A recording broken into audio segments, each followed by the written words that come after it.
Babylon was not just a city. To ancient rulers, priests, merchants, and enemies, it was a machine for turning fear into power.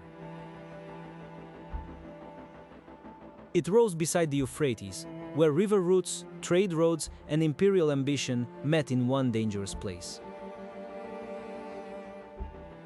Long before its final glory, Babylon learned that control over grain, water, and roads could become control over people.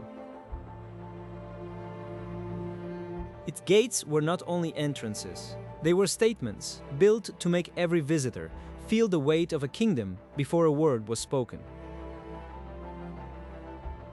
The city wrapped politics in religion, making royal power look like the will of the gods.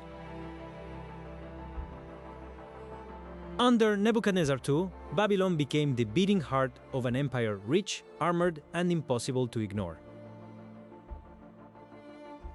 The Processional Way turned the city into theater.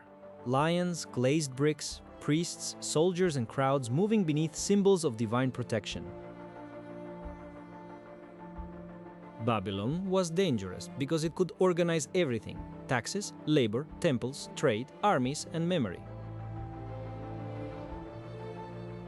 Clay tablets carried contracts, debts, orders, prayers, and warnings, turning the city into an archive of control. Its rulers understood that fear did not need to be constant. It only needed to be believable. Armies that approached Babylon faced more than walls. They faced the reputation of a city that had outlived rivals before. To enemies, the blue gates and sacred animals were not decoration. They were a message that the city believed heaven stood behind it. Babylon also projected power far beyond its walls, forcing distant peoples to think of the city even when they had never seen it.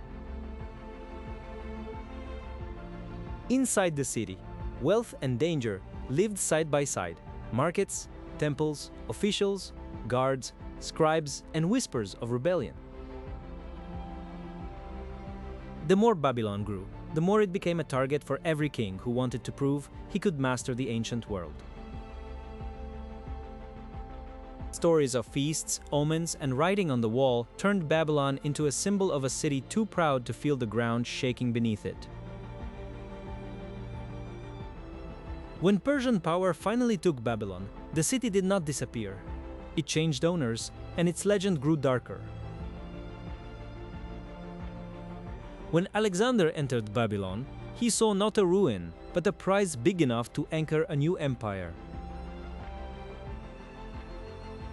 That is what made Babylon terrifying. Conquerors did not simply want to defeat it. They wanted to possess its meaning. In the ancient imagination, Babylon was dangerous because it could fall, rise, and still remain the city every empire had to answer.